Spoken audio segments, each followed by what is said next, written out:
Critics savaged them, the audience ignored them, studios buried them in shame. But decades later, film students worshipped them, directors studied them obsessively, and home video turned box office disasters into essential viewing. These 10 westerns failed spectacularly before becoming legends. Number 10, Pat Garrett and Billy the Kid. What's this, Billy? Yeah, you uglier than me. Sam Peckinpah directed Pat Garrett and Billy the Kid in 1973, and the production was a disaster from start to finish. MGM butchered his cut, removing entire characters and plot threads to get the runtime under 2 hours. The film premiered to terrible reviews and empty theaters, making only $11 million on a $4.6 million budget. Peckinpah's career never fully recovered, and he spent the rest of his life bitter about what MGM did to his film. James Coburn plays Pat Garrett, the former outlaw turned sheriff hired to kill his old friend Billy the Kid, played by Chris Christopherson.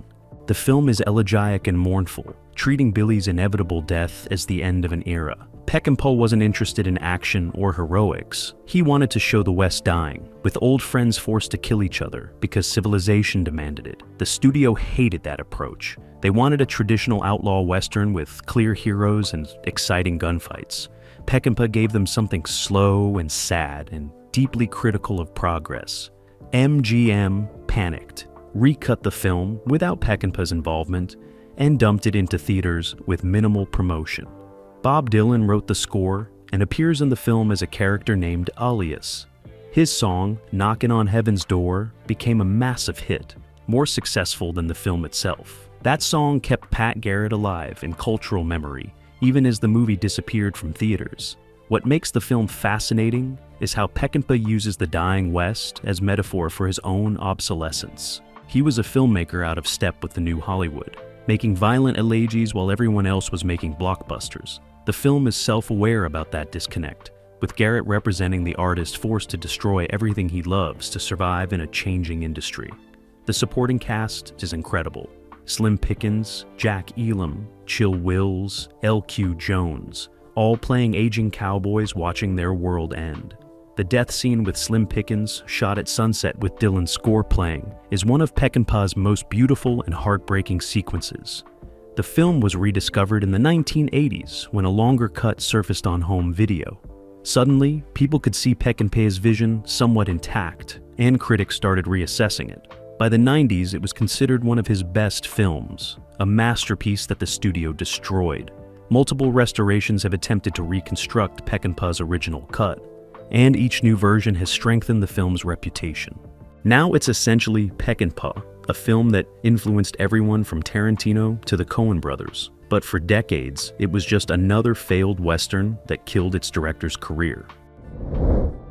Number 9, The Long Riders. There's been a visitor. Well, I don't guess you have that problem, do you, Beth?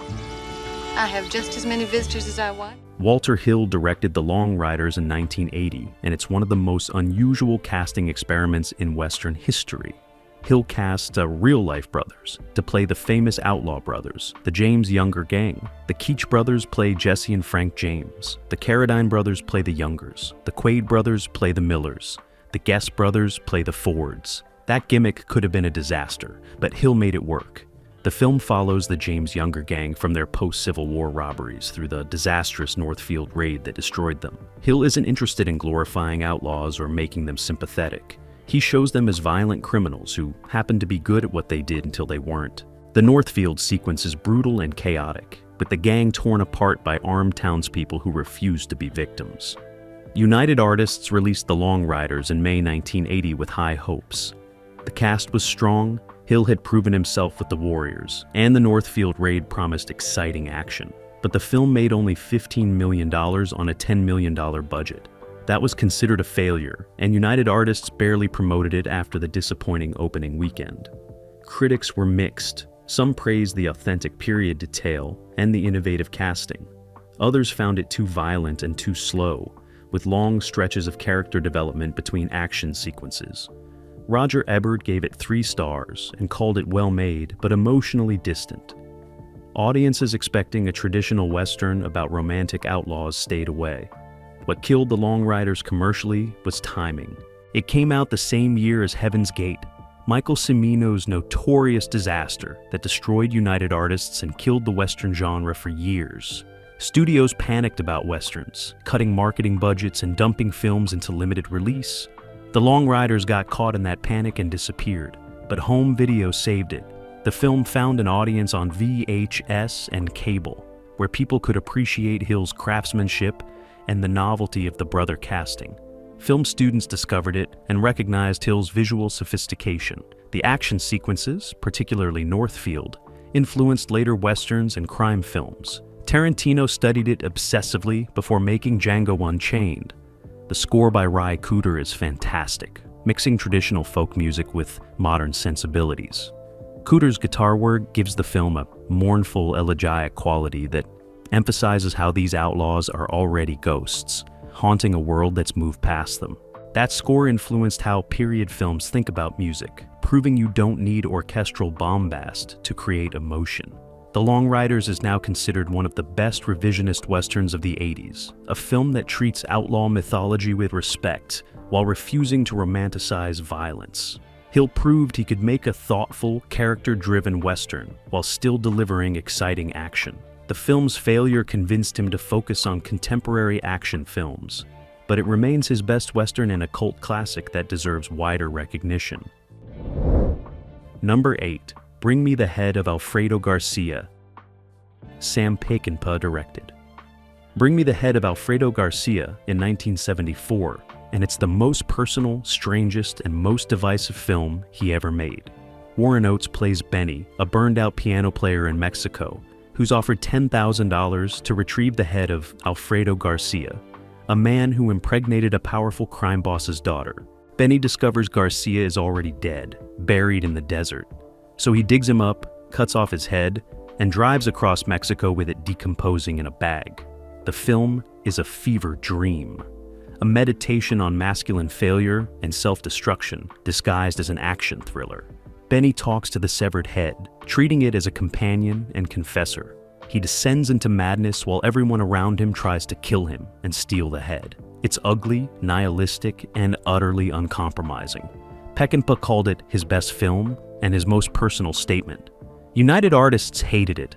They gave Peckinpah the final cut as part of his contract, so they couldn't recut it, but they could bury it.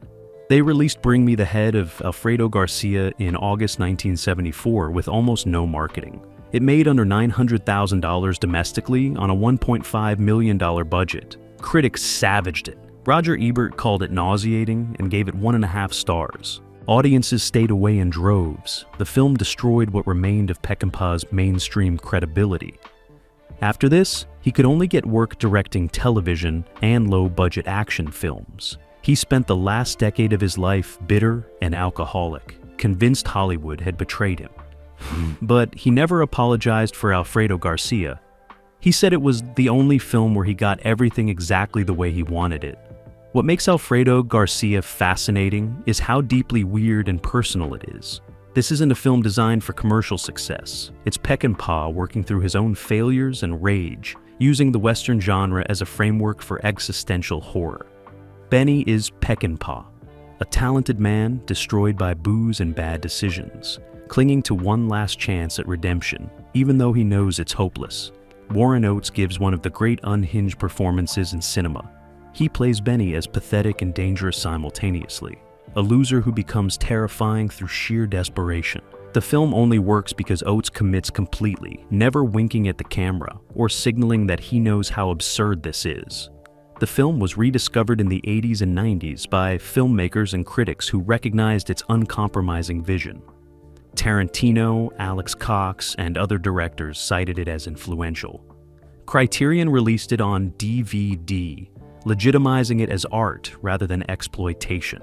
Now it's considered a masterpiece, Peckinpah's most personal work, and a film decades ahead of its time. Number 7. Heaven's Gate.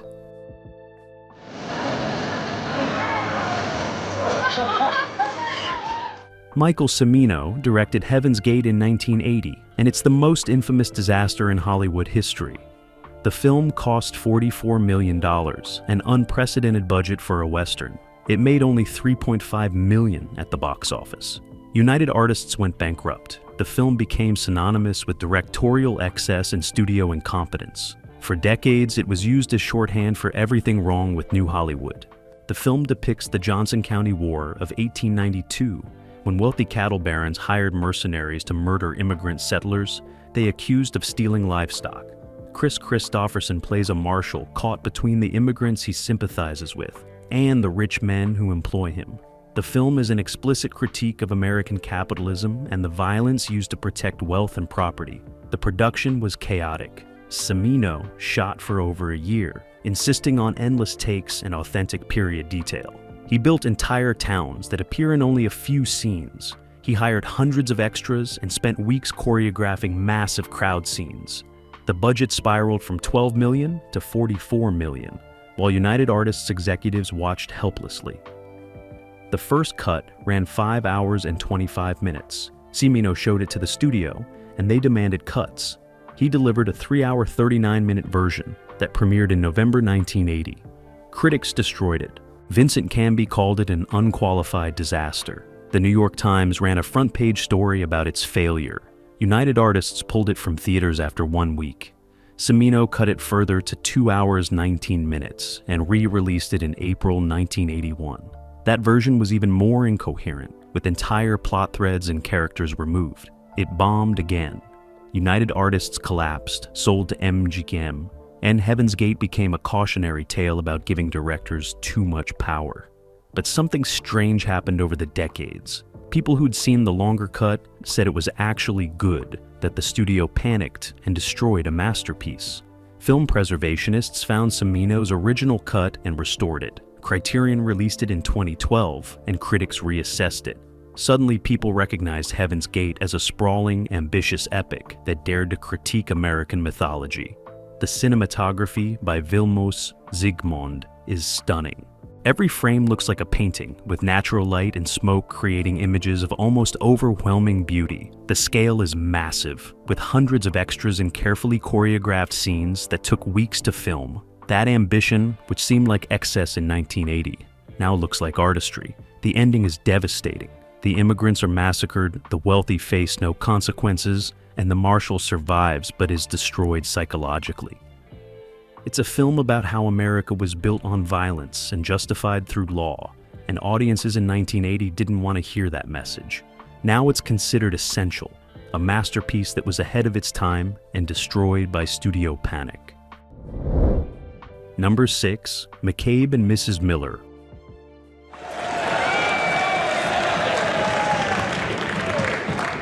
Robert Altman directed McCabe and Mrs. Miller in 1971, and it's one of the most unconventional westerns ever made. Warren Beatty plays John McCabe, a small-time gambler who establishes a brothel in a frontier mining town. Julie Christie plays Mrs. Miller, an opium-addicted businesswoman who partners with him to run the operation professionally. The film is a love story, a business story, and a meditation on American capitalism, and it refused to give audiences any of the satisfactions they expected from westerns. Warner Brothers didn't know what to do with it. The film is slow, talky, and deliberately anticlimactic. McCabe isn't heroic. He's a mediocre businessman who gets killed because he's too stubborn to accept a buyout offer from a mining company. Mrs. Miller survives, but loses everything that mattered. There's no triumphant ending, no moral victory. Just people destroyed by systems bigger than themselves. The film premiered in June 1971 to mixed reviews and weak box office. It made about $8 million on a $3.2 million budget. Technically profitable, but disappointing given Beatty's star power.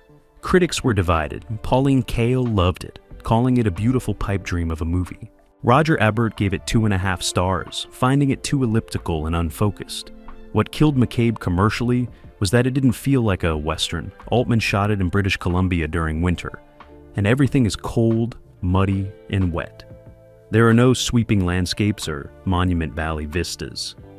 The town of Presbyterian Church is half-built, just rough lumber and canvas tents. People track mud everywhere. It looks realistic but not romantic. The sound design was revolutionary and alienating. Altman used overlapping dialogue where multiple conversations happen simultaneously, and you can't always hear what people are saying. He wanted it to feel like eavesdropping on real life rather than watching a scripted drama. That technique became his trademark but confused audiences in 1971. Leonard Cohen's songs on the soundtrack give the film dreamlike, elegiac quality. The music isn't traditional Western scoring. It's folk poetry about loneliness and loss, and it makes the frontier feel like a dying dream rather than a heroic adventure. That choice was brilliant, but uncommercial. The film found its audience slowly over decades. Film students discovered it in the 70s and recognized Altman's genius. The Criterion Collection released it, legitimizing it as art cinema. Directors like Paul Thomas Anderson and the Coen brothers cited it as influential. Now it's considered one of the greatest westerns ever made, a film that deconstructed the genre while creating something genuinely beautiful and sad. But for years, it was just another weird Altman film that nobody quite understood. Number 5. Lonely Are the Brave.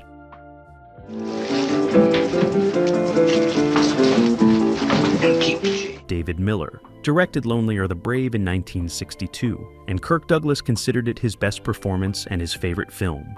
He plays Jack Burns, a modern-day cowboy in New Mexico, who breaks his friend out of jail and then flees on horseback into the mountains while helicopters and jeeps hunt him. The film is an elegy for the Old West, showing a man who refuses to adapt to modernity and pays for that stubbornness with his life. Universal Pictures released it in May 1962 with minimal confidence. The marketing emphasized Douglas's star power, but couldn't figure out how to sell a contemporary Western about a doomed individualist. The film made about $3 million on a $2 million budget. Barely breaking even, critics were respectful but unenthusiastic, and audiences stayed away. Nobody wanted a Western set in the modern world with highways and helicopters. What makes Lonely Are the Brave special is how perfectly it captures the death of the frontier. Burns isn't a romantic figure. He's an anachronism, a man living by codes that stopped making sense decades ago. He rides his horse across highways where trucks and cars dominate. He cuts fences that protect property he doesn't recognize as legitimate. He's principled and brave and completely doomed. The script by Dalton Trumbo, based on Edward Abbey's novel, The Brave Cowboy, is literate and thoughtful. Trumbo was still blacklisted when he wrote it, using a front name before being credited later. The dialogue has real weight, with Burns articulating a philosophy of freedom that's noble but impractical. He'd rather die free than live compromised, and the film respects that choice even as it shows the cost. Walter Matthau plays the sheriff hunting Burns, and his performance is crucial. He's not a villain, he's just doing his job, and he respects Burns even while pursuing him. That mutual respect between pursuer and pursued gives the film emotional complexity. Both men understand what's at stake, and both know how it has to end. The climax is heartbreaking and inevitable. Burns makes it over the mountain and reaches the highway, freedom literally in sight. Then a truck carrying toilets hits his horse, and Burns is fatally injured. The film's final image is Burns lying on the highway while traffic backs up, modern life literally flowing around his corpse. It's one of cinema's most powerful statements about obsolescence and the cost of refusing to adapt. The cinematography by Philip Lathrop is beautiful, using black and white to emphasize the contrast between Burns's simple existence and the complex modern world hunting him. The New Mexico landscape is shot with reverence, showing what's being lost as highways and development consume open land. Kirk Douglas fought for this film, taking a reduced salary and personally promoting it. He believed in Trumbo's script and the character of Jack Burns. When it failed commercially, he was devastated. But he never stopped talking about it in interviews, calling it the role he was most proud of playing. The film was rediscovered in the 70s and 80s by critics who recognized its prescience. The environmentalist movement embraced it as a statement about development destroying wilderness. Film students studied it as an example of how Westerns could comment on contemporary issues. Now it's considered a masterpiece, one of the great transitional Westerns that acknowledge the genre's obsolescence while still celebrating its values. But for decades, it was just another failed Kirk Douglas vehicle that nobody remembered. Number 4, The Shooting setting up in the mine for 2 days. Spooked me crazy. T. Hellman directed the shooting in 1966, and it's one of the strangest, most minimalist westerns ever made. The film was shot back-to-back with another Hellman western, Ride in the Whirlwind, both produced by Roger Corman for about $75,000 each. Warren Oates plays a former bounty hunter hired by a mysterious woman, played by Millie Perkins, to track someone across the desert. The journey becomes increasingly surreal and existential, ending with a confrontation that's deliberately ambiguous. The film had no theatrical release in America. Corman couldn't find a distributor willing to book it. The plot was too strange, the pacing too slow, the ending too confusing. It played a few European festivals and then disappeared. Hellman and his cast thought the film was dead. Another low-budget western that nobody would ever see. What makes the shooting fascinating is how it deconstructs western conventions while still functioning as a genre film. The characters have no backstories. The woman's motives are never explained. The person they're tracking might not exist.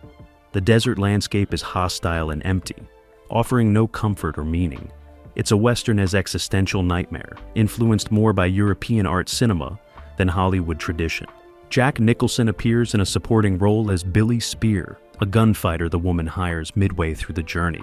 Nicholson was still unknown in 1966, just another actor grinding through low-budget exploitation films. His performance is weird and threatening, all nervous energy and unpredictable violence. You can see glimpses of the actor he'd become, but nobody recognized it at the time. Carol Eastman wrote the script under the pseudonym Adrian Joyce, and it's deliberately opaque. Characters speak in cryptic dialogue that suggests meaning without providing clarity. The plot unfolds with dream logic rather than narrative causality. Hellman embraced that ambiguity, shooting in stark, minimalist compositions that emphasize emptiness and isolation. The film was shot in Utah's desert over a few weeks with a skeleton crew. Hellman used natural light and handheld cameras to keep costs down. That poverty became an aesthetic choice, giving the film a raw, documentary quality that enhances its alienating atmosphere. Everything feels harsh and unforgiving, from the landscape to the human interactions.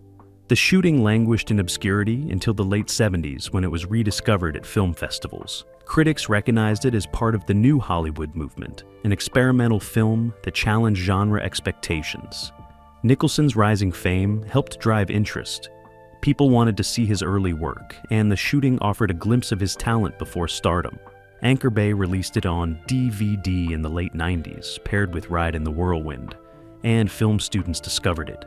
Suddenly, this forgotten exploitation western was being studied in film classes as an example of how low-budget filmmaking could achieve artistic ambition. Directors like Jim Jarmusch cited it as influential, pointing to its minimalism and existential themes.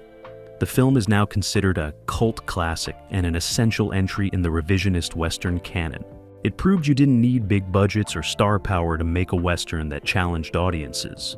Hellman made a genuinely radical film on Corman's dime, and it took decades for people to catch up to what he'd accomplished. Number 3. Man of the West. Fits him like a gun fits a holster, as the Man of the West. Anthony Mann directed Man of the West in 1958, and it's one of the darkest, most psychologically complex westerns ever made. Gary Cooper plays Link Jones, a reformed outlaw forced to rejoin his old gang when his train is robbed. The gang is led by Doc Tobin, played by Lee J. Cobb, Link's uncle, and the man who raised him in violence. The film becomes a battle for Link's soul, with Tobin trying to drag him back into savagery. United Artists released Man of the West in September 1958 with high hopes. Cooper was a massive star. Mann had proven himself with successful westerns starring James Stewart, and the script promised action and drama. But the film made only $2 million on a budget over $2 million. It was a commercial failure that damaged both Cooper's and Mann's careers. Critics were brutal. Variety called it dull and unconvincing. The New York Times dismissed it as routine. American audiences found it too dark and too violent, with none of the moral clarity they expected from westerns. Cooper's character isn't heroic. He's a man barely controlling the violence inside him. And when that violence emerges, It's terrifying. What makes Man of the West radical is how it treats violence as psychological inheritance. Link was raised by Tobin to be a killer, and no amount of reformation can completely erase that training. When circumstances force him back into violence, he's frighteningly effective. The film suggests violence is learned behavior that becomes part of your identity, something you can suppress but never fully eliminate. The sexual violence in the film was shocking for 1958. Julie London plays a dance hall girl captured by the gang, and Tobin forces her to strip while his men watch. Man shoots it with uncomfortable intimacy, the camera holding on London's humiliation while the gang leers. It's disturbing and ugly, and audiences weren't prepared for a Gary Cooper Western to include scenes like that. Lee J. Cobb's performance as Doc Tobin is one of the great villain performances in Western cinema. He plays Tobin as a delusional father figure who genuinely believes he's teaching Link valuable lessons by forcing him back into criminality. The twisted logic and the genuine affection Tobin shows Link make him more disturbing than a simple sadist would be. The film was shot in Arizona using Technicolor and CinemaScope to capture the landscape's harsh beauty. Ernest Haller's cinematography is stunning, using the red rocks and empty spaces to externalize Link's psychological state. Mann understood that landscape could function as character, and he uses the environment to show Link's isolation and internal conflict. Man of the West disappeared after its theatrical failure. It played television occasionally, but was mostly forgotten. Then French critics at Cahiers du Cinéma championed it in the 60s, calling it Mann's masterpiece and one of the greatest westerns ever made. Their advocacy drove English-language critics to reassess it. By the 70s and 80s, Man of the West was recognized as Essential Man, a film that pushed the Western into psychological territory few directors dared explore. Martin Scorsese has called it one of his favorite Westerns. The film influenced later revisionist Westerns that examined violence as trauma and heritage. Now, it's considered a masterpiece, but for decades it was just another failed Cooper Western. Number 2, El Topo.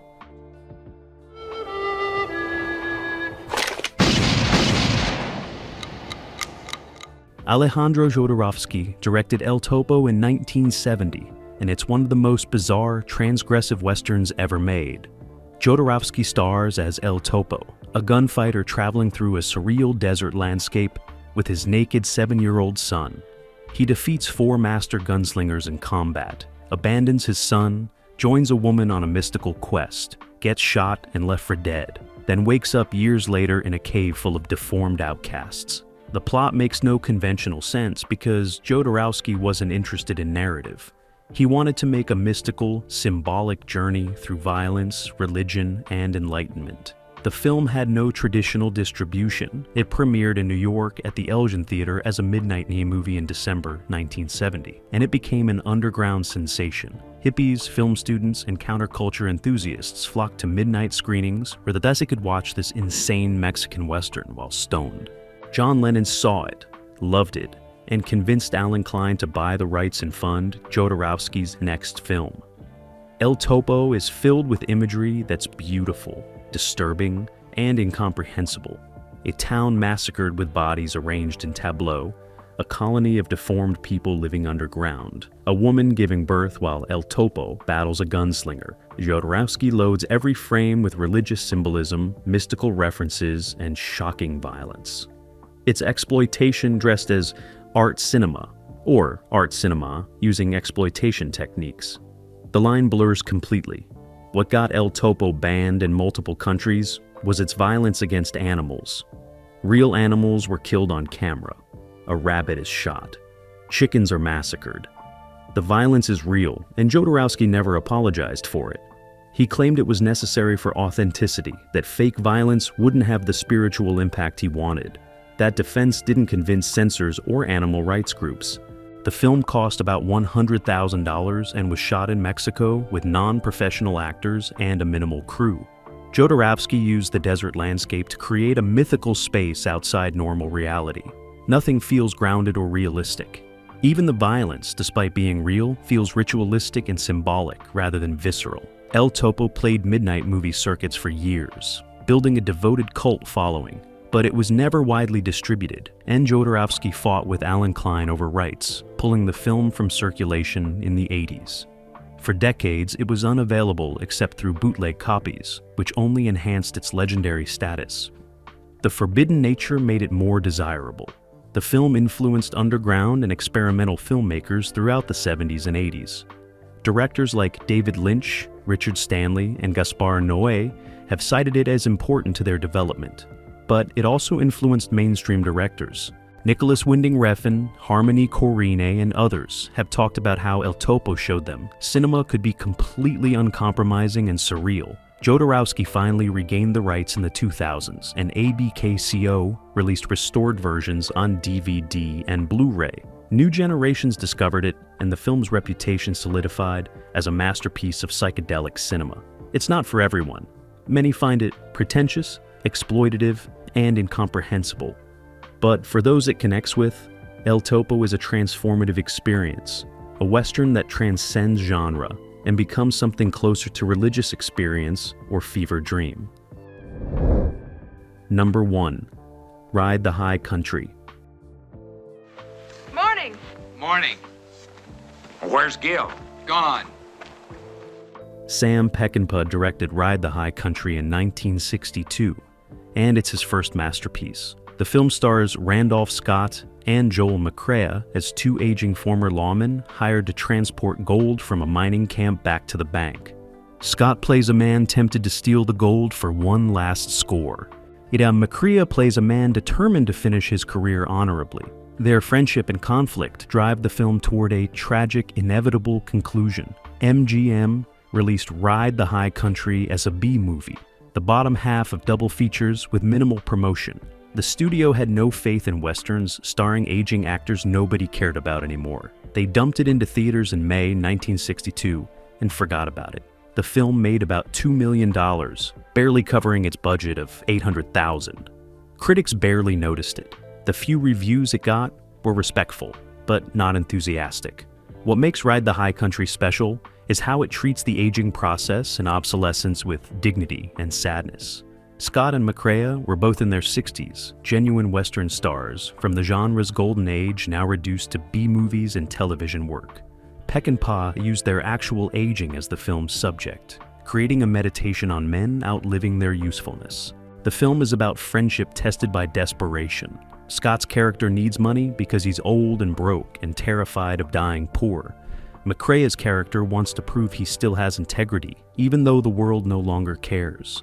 Both positions are understandable, and Peckinpah doesn't judge either man harshly. He just shows two friends forced into conflict by circumstances neither can control. The script by N.B. Stone Jr. is literate and restrained, letting the character drive the story rather than forcing artificial drama. The dialogue feels authentic to how these men would actually talk, avoiding both modern slang and theatrical Old West cliches. Peckinpah would become famous for elaborate violence, but here he shows he could make a quiet character study just as effectively.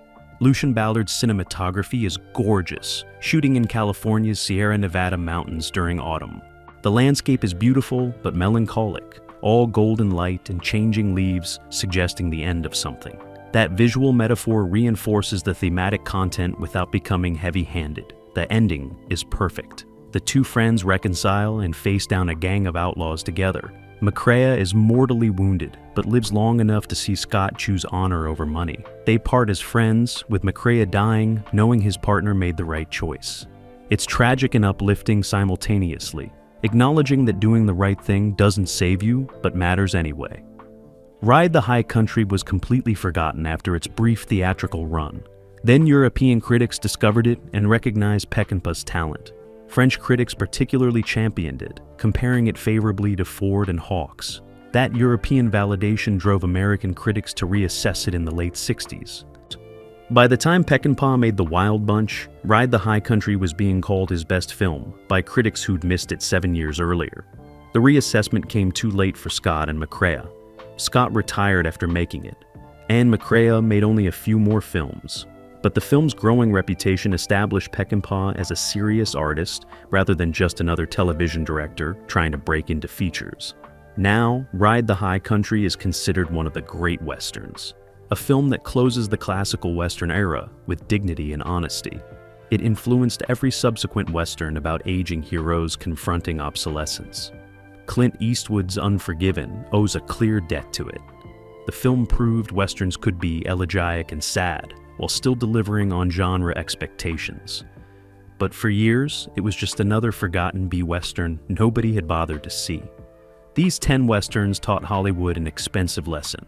Commercial failure doesn't mean artistic failure, and sometimes the films audiences reject become the ones future generations worship. Every one of these movies influenced filmmakers who went on to define cinema. Sometimes being ahead of your time just means nobody's ready yet.